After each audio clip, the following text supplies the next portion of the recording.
ونعوذ بالله من شرور أنفسنا ومن سيئات أعمالنا من يهده الله فلا مضل له ومن يضلل فلا هادي له ونشهد أن لا إله إلا الله وحده لا شريك له ونشهد أن محمدا عبده ورسوله صلى الله تعالى عليه وعلى آله وأصحابه وبارك وسلم تسليما كثيرا كثيرا ছাত্রীরা বসছে কিনা কিতাব নিয়ে কনফার্ম হল। কিতাব নিয়ে বসতে হবে, কলম কাগজ নিয়ে বসতে হবে। وبالصلاه المتصل منا الى الامام الهمام الحافظ الحجه امير المؤمنين بالحديث ابي عبد الله محمد بن اسماعيل بن ابراهيم بن المغيرة بن بردزبة الجوحي اليماني البخاري رحمهم الله الباري اللهم انفعنا بعلومهم وعلومه آمين يا أرحم الراحمين أنه قال باب قول الله ونضع الموازين القسط ليوم القيامة وأن أعمال بني آدم وقولهم يوزن وقال مجاهد القسطاس العدل بالرومية ويقال القسط مصدر المقسط وهو العادل وأما القاسط فهو الجائر وبه قال حدثنا أحمد بن أشكاب قال حدثنا محمد بن فضيل عن عمارة بن القعقاع عن أبي زرعة عن أبي هريرة رضي الله تعالى عنه وعنهم قال قال النبي صلى الله عليه وسلم كلمتان حبيبتان إلى الرحمن خفيفتان على اللسان ثقيلتان في الميزان سبحان الله وبحمده سبحان الله العظيم সবাই পড়ি سبحان الله وبحمده سبحان الله العظيم سبحان الله وبحمده سبحان الله العظيم الحمد لله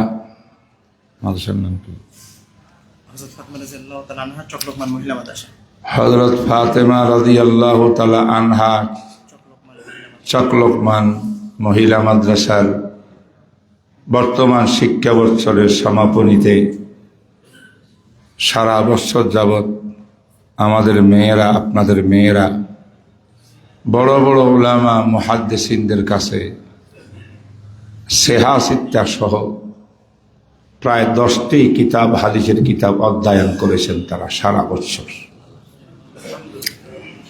এই বৎসরের সমাপনীতে আজ বুখারী শরীফের সর্বশেষ অনুচ্ছেদ এবং সর্বশেষ হাদিসটি এটা অবশিষ্ট ছিল, আর বাকি সব তারা পড়ে ফেলছে। আর আমি খুতবার পরে ডাইরেক্ট আমার সনদের মুত্তাসিলে দিয়া আমি এখন পাঠ করলাম মেয়েদের পক্ষ থেকে। পাঠ করিয়া আমি আজকে এখন বুখারীটা খতম করলাম। তার মানে বুখারী খতম হইল, খতমে বুখারী হয়ে গেল। আলহামদুলিল্লাহ বলেন। মুহতারাম হাজরিন, খতমে বুখারীকে উপলক্ষ করে বড় বড় মাদ্রাসারা এলাকার সমাজের মুসলমান ভাইদেরকে, বন্ধু বান্ধবদেরকে একত্রিত করে একটা সমাবেশের আকারে ক্লাসটা করেন। সারা বছর ক্লাস করছে, আপনাকে তো কেউ দেখেননি। মেয়েরা পড়ছে, উস্তাদরা পড়াইছে। আজকে এমন একটা সময় আসছে যে মেয়েরা কিন্তু এখনো পড়তেছে, তারা আছে তাদের জায়গায়। আমি উস্তাদ হিসেবে পড়াই দিলাম, আপনারা শুনছেন না? শুনছেন না? কেন আপনাদেরকে একত্রিত করা হলো আজকে? যে মাদ্রাসা কর্তৃপক্ষ মনে করেন সারা বছর আপনাদের দান অনুদান দিয়ে প্রতিষ্ঠান চলে, আপনার দিতে থাকেন দিতে থাকেন দিতে থাকেন, আর মাদ্রাসাওয়ালা নিতে থাকে নিতে থাকে নিতে থাকে। ইসলামে শুধু নেওয়া নাই, নেওয়া দেওয়া আছে, আদান প্রদান, ঠিক কিনা? আমরা আজকে আপনাকে দিতে বসছি। এখানে কি দেব? আজ বুখারী শরীফের খতমের মাধ্যমে আপনাদের সবাইকে আজকে হাদিসের ছাত্র বানিয়ে দেব। কি হবেন? কিসের ছাত্র? রসুলের হাদিসের ছাত্র হওয়া সাহাবায়ে কেরামের নসিব হয়েছিল সর্বপ্রথম। এরপরে সাহাবাদের পরবর্তীতে আজ ১০,০০০ বছর পর্যন্ত বড় বড় আলেমরা পড়েন, ছাত্ররা আলেমরা পড়ান, ছাত্ররা পড়েন, সাথীরা পড়েন। আজকে মাদ্রাসা কর্তৃপক্ষ আপনাদের সবাইকে একত্রিত করে এইটা একটা বিরাট বড় উপকার করলো, যে আপনাদেরকে হাদিসের ছাত্র হওয়ার একটা নসিব সুযোগ করে দিলেন। আলহামদুলিল্লাহ। হাদিসের ছাত্র হইলে কি লাভ? কথা একটা আছে না? قال النبي صلى الله عليه وسلم نظر الله امرأ سمع مقالتي فحفظها ووعاها وأداها كما سمعها رب حامل فقه ليس بفقيه ورب حامل فقه إلى من هو أفقه من أو كما قال النبي صلى الله عليه وسلم। বিশ্বনবী বলেন, ওই আমার উম্মতের নারী পুরুষ সকলের চেহারা আলোকিত হয়ে যান, নূরানি হয়ে যাক, আলোকিত হয়ে যাক। দোয়া কাদের জন্যে? সামিয়া মাকালাতি, যে আমার বাণী, আমার কথা, আমার হাদিসকে তারা শুনেছে, পড়েছে। বলে সুবহান।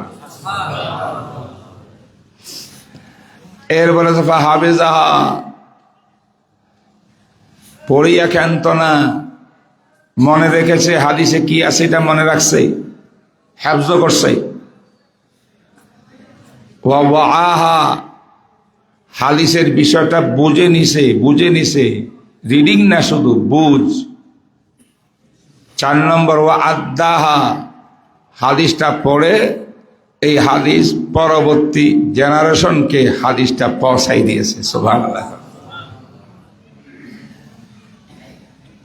এই কাজটা যারা করবে তাদের চেহারাকে আমার রসুল দোয়া করেছেন, আল্লাহ তাদের চেহারা আলোকিত হয়ে যাক, নূরে নূরান্বিত হয়ে যাক, জান্নাতি হয়ে যাক। কোন কোন মুহাদ্দিসরা বলেছেন, নাদ্দার আল্লাহ সামরান জুমলায় দোয়া আইয়ানা ওলামারা বুঝবেন, এর জুমলা খবরিয়া মানে রসুল বলছেন, যারা হাদিস পড়বে, হাদিস পড়াবে, হাদিস মুখস্থ করবে, হাদিস মনে রাখবে, হাদিস বুঝবে, আমল করবে, তাদেরকে আল্লাহর পক্ষ থেকে রসুল বলছেন তাদের চেহারা আলোকিত হয়ে গেছে। প্রথমটা অর্থ ছিল দোয়া, আল্লাহ এমন করে দিন। দ্বিতীয়টা হলো দোয়া না খবর, আল্লাহ বলছেন যে তাদের চেহারা উজ্জ্বল করে দিছি আমি আল্লাহ। খতমে বুখারী এত মর্যাদা কেন? বুখারী নিয়ে অনেক কথা, আজ দুনিয়ার মিডিয়ার মধ্যে বুখারী নিয়ে আলোচনা। কত আলেমের নাম বুখারী সাহেব, কত মানুষের নাম আহলে হাদিস, হাদিসওয়ালা আছে না নাই? আজকে বুখারী শরীফ থেকে আমরা কিছু ক্লাস নেব। রিডিংটা পড়ছি, এখনো ব্যাখ্যা করিনি, ব্যাখ্যা শুরু করতেছি। রাজি আছেন জানার জন্য, বোঝার জন্য? নম্বর 1, একটা বলবো, ইয়াদ রাখবেন। এক নম্বর হইল বুখারী শরীফ খতম করে দোয়া করলে আল্লাহ পাক রব্বুল আলামিন, আমাদের অসংখ্য বুজুর্গদের অভিজ্ঞতা হইল সব দোয়া আল্লাহ কবুল করেন। একজন মুহাদ্দিস ছিলেন শাহ আসিল উদ্দিন আল মুহাদ্দিস, ওনার উপাধি হলো মুহাদ্দিস।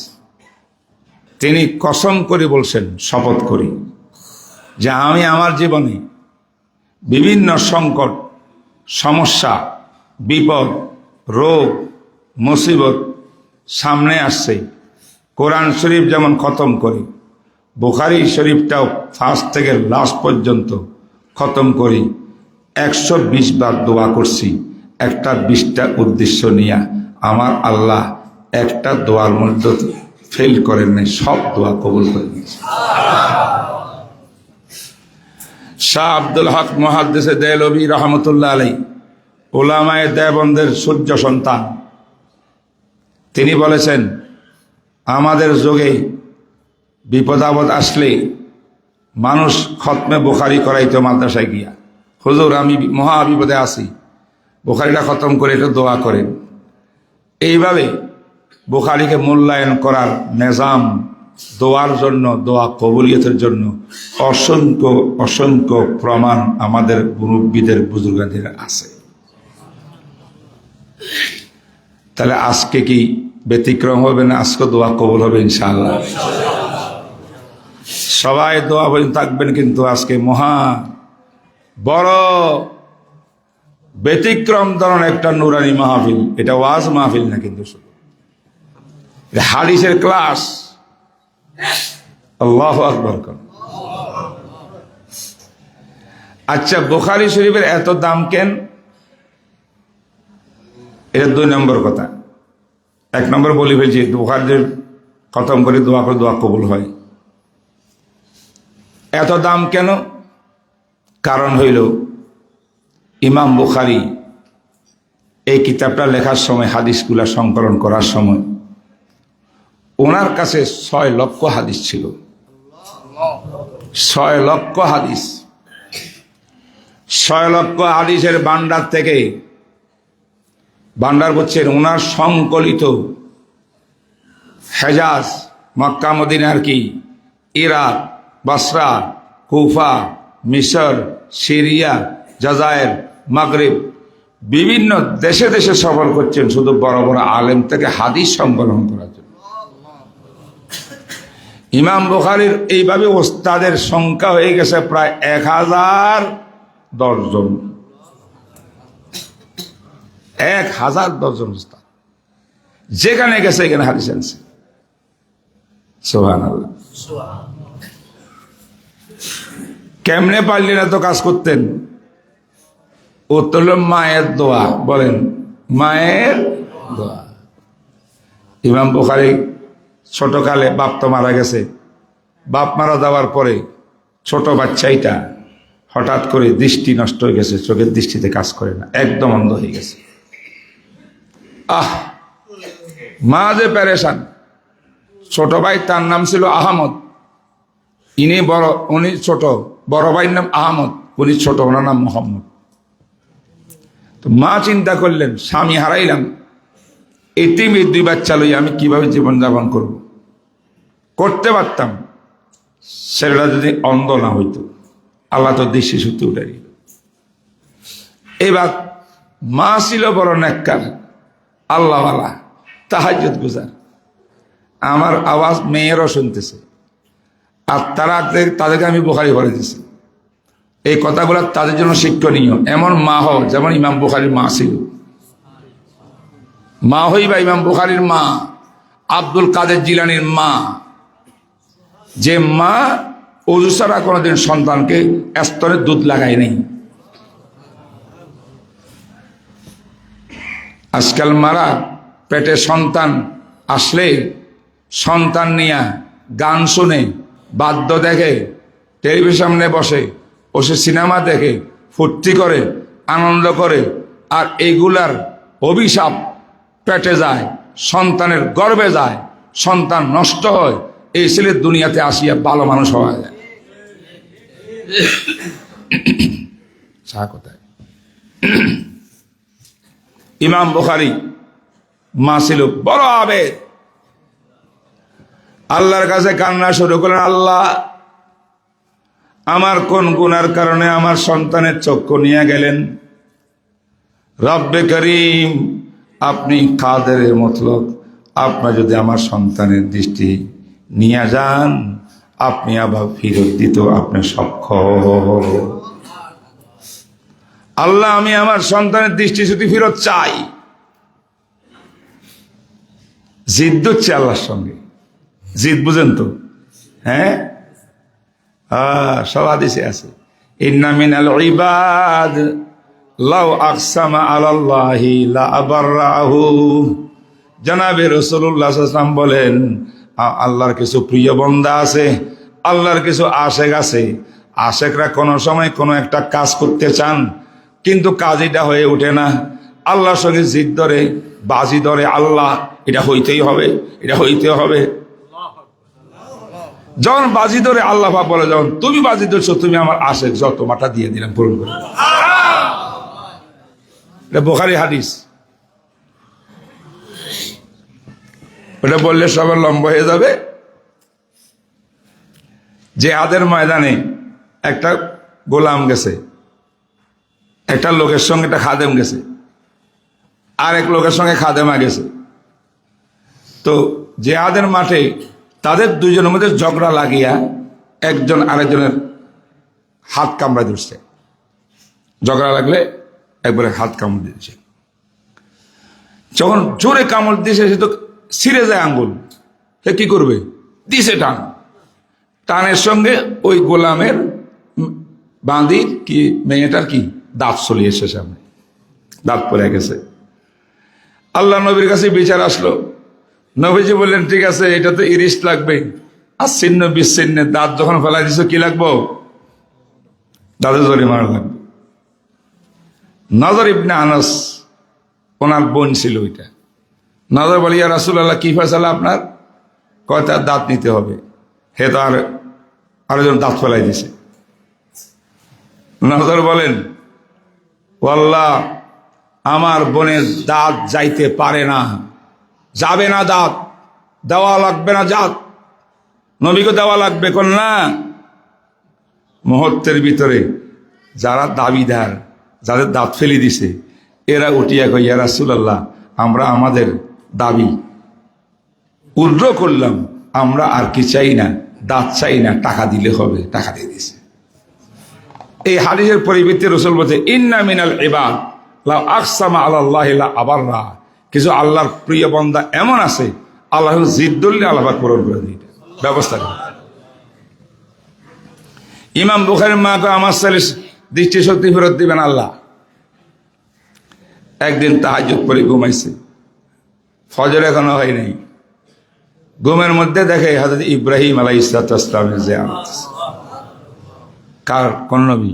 ইব্রাহিম নবী। ইব্রাহিম আলাইহিস সালাম বলছেন যে, মা তুমি এত পেরেশান কেন, এত কান্দাকাটি করে কেন? কথা, আমার ছেলেটার দৃষ্টিশক্তি নাই, আল্লাহর কাছে কত দোয়া করলাম, কাঁদলাম। কেন? আল্লাহ পাক তো তোমার ছেলের, তোমার দোয়ার উসিলার দৃষ্টিশক্তি ফেরত দিয়ে দিছে। মা ঘুমের থেকে উঠছে, নামাজ কালাম পড়ে গেছে বাচ্চাকে উঠাইতে। বাচ্চাকে ডাক দিছে, মোহাম্মদ। ইমাম বুখারী রাহমাতুল্লাহ দুই চোখ পাকাইয়া মাকে দেয়, আসসালামু আলাইকুম ইয়া উম্মি।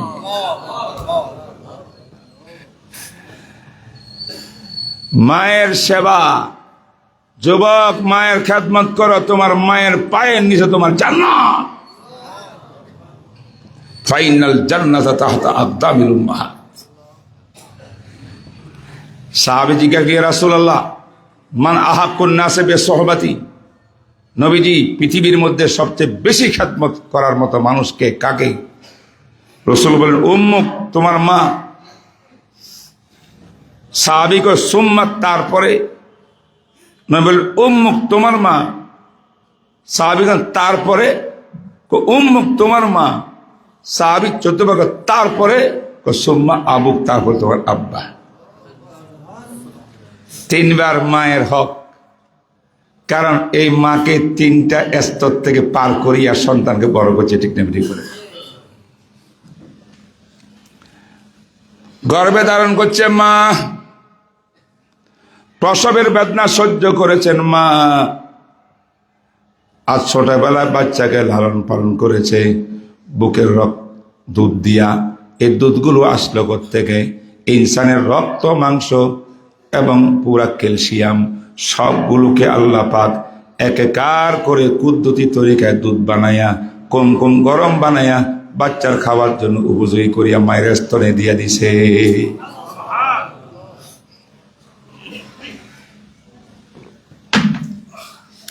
ইমাম বুখারী মায়ের দোয়ায় ভালো হয়ে গেলেন, কোরআন হেফজ করে ফেললেন 9 বছর বয়সে।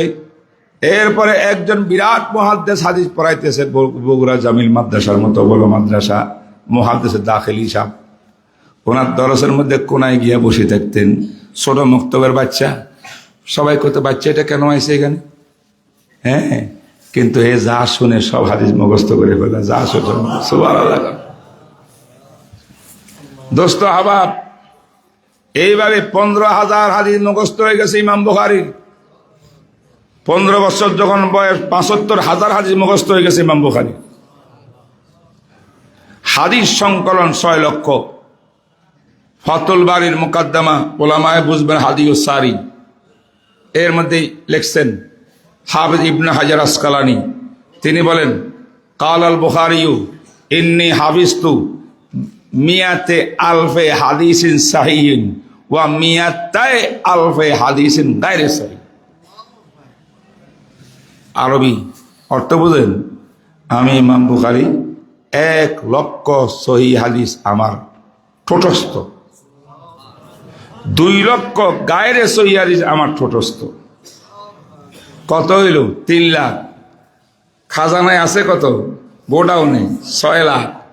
6 লাখ হাদিসের মধ্যে 3 লাখ মুখস্থ। সেই 6 লক্ষ হাদিস থেকে নির্বাচন করে বাছাই করে করে এক বিশেষ কায়দায়, পৃথিবীতে কোন মুহাদ্দিস কোন লেখক এমন রাস্তা অবলম্বন করে নাই যা ইমাম বুখারী করেছেন। এই বিশেষ পদ্ধতিতে সিলেকশন করি বুখারী শরীফের ভিতরে 7,397টি হাদিস সংকলন করেছেন, বলেন সুবহানাল্লাহ। কত বলতে হবে, মুখস্থ রাখতে হবে, কত হাজার? এই বুখারীর মূল হাদিস কত? মূল মূল মূল মূল মানে সূত্রওয়ালা আহাদিসে মুস্তাদা। মেয়েরা লেখো, কাগজ কলমে লিখো। মুস্তাদ হাদিসের সংখ্যা কত? 7,397। আবার আরো কিছু সূত্র ছাড়া আছে তালিকাতে বুখারী, এটার পরিমাণ হইল 1,341। আরো কিছু হাদিস আছে, আলেমরা বুঝবে, সব কথা আপনাদের বুঝাতে পারবো না। এটা মুতাবিআত ও শাওয়াহিদ, অন্য হাদিসের সহযোগী হিসাবে, সেটার পরিমাণ 344। সর্বমোট 3 প্রকারের হাদিস সব মিলিয়া মোটামুটি 2 ভলিউমে বুখারীর ভিতরে হাদিসের সংখ্যা সব মিলিয়া 9,082 হাদিস। কত? জোরে মুখস্থ করে 9,000 সব মোটামুটি মিলিয়া। কিন্তু মূল হাদিস কয়টা? 7,397। সুবহানাল্লাহ।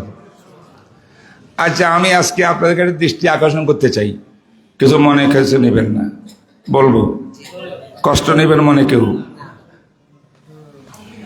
ইমাম বুখারীর কাছে সহিহ হাদিস কত মুখস্থ ছিল? 1 লক্ষ। মুখস্থ ছিল না, এমনি হাদিস ছিল 6 লক্ষ। আমি সব বাদ দিলাম, মুখস্থ কত? 1 লক্ষ। এই 6 লক্ষ হাদিস থেকে আমাদের বুখারী শরীফের মধ্যে হাদিস আনছেন কয়টা? 7,397। ঠিক কিনা? সব সহিহ হাদিস, এগুলা সব সহিহ হাদিস। অন্য হাদিসের মধ্যে কিন্তু গায়রে সহিহ আছে, এটা সহিহ। 1 লক্ষ থেকে 7,397 বাদ দিলে, বিয়োগ দিলে তাকে কত? এবার অঙ্কের বয়স জি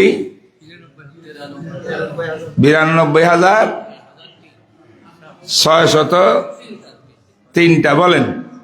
92,603 ছিল 1 লক্ষ কলিজার ভিতরে কলবের মধ্যে সহি কিতাবে লিখে দিল আমাদের জন্য 7,397। তাহলে বুখারীতে আছে 7,397 আর 92,603টা হাদিস সহি বুখারীর কাছে শুধু। এগুলা বুখারী শরীফের মধ্যে না আছে? আছে না নাই? আছে না নাই? এখানে আছে তো আপনার নাই। এখন যদি আমি আজকে মুফতি মিজান সাহেব আসিয়া আপনাদের বগুড়াতে দাঁড়াইয়া বলি ইয়াকফিনাল কিতাবুল্লাহ ওয়া সহিহুল বুখারী, মুসলমান হওয়ার জন্য জান্নাতে যাওয়ার জন্য কোরআন শরীফ আর সহিহ বুখারী আমল করলে চলবে, আর কিছু লাগবে না, এমন দাবি করার অর্থ হইল 7,000 হাদিস হইলে চলবে, 92-93 হাদিসের দরকার নাই। কথা বুঝেন না? দিকে অঙ্ক বুঝেন নাই? কত দরকার নাই?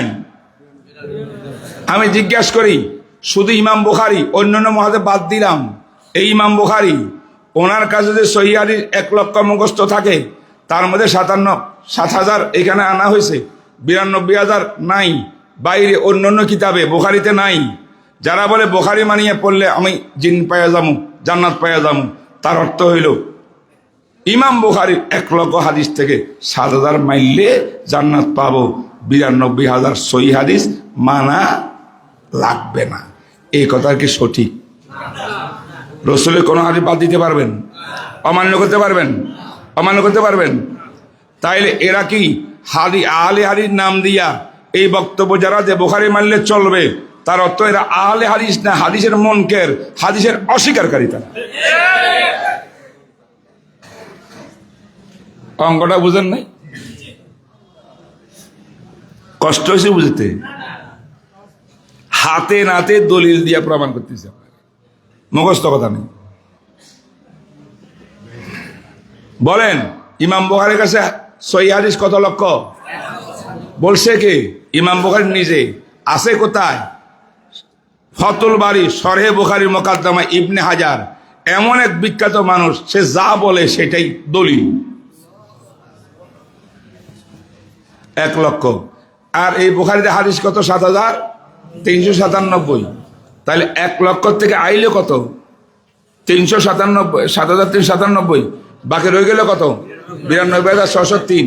তাহলে হারে আল্লাহ, যে ভাইরা কি বুঝি কথা বলে বুখারী মানলে নাকি যথেষ্ট, আর কোন কিতাবের হাদিস মানতে হবে না, যারা বলে তার অর্থ হল শুধু বুখারীর কাছে যে হাদিস ছিল 92,000-এর উপরে, এইগুলো তো তারা মানা জরুরত মনে করলো না।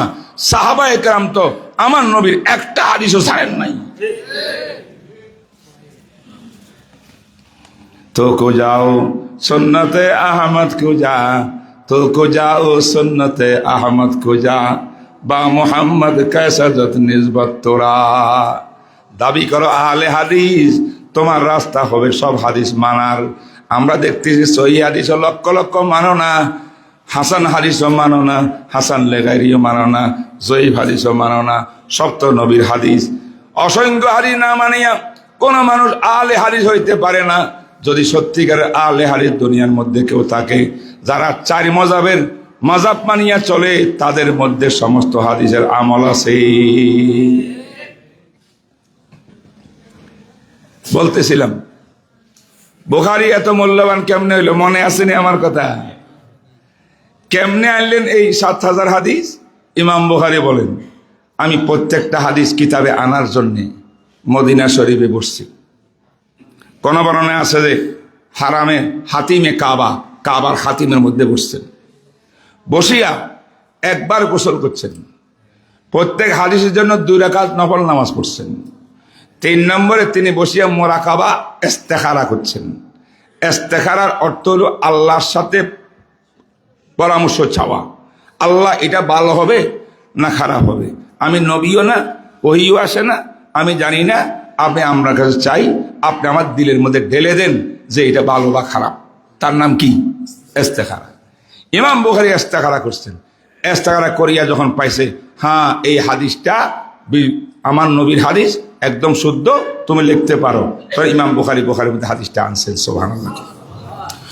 কোন সময় এমন হয়েছে, শেখ জাকারিয়া রহমতুল্লাহর কিতাবে আমি পাইছি যে ইস্তেগফার করার পর দিলের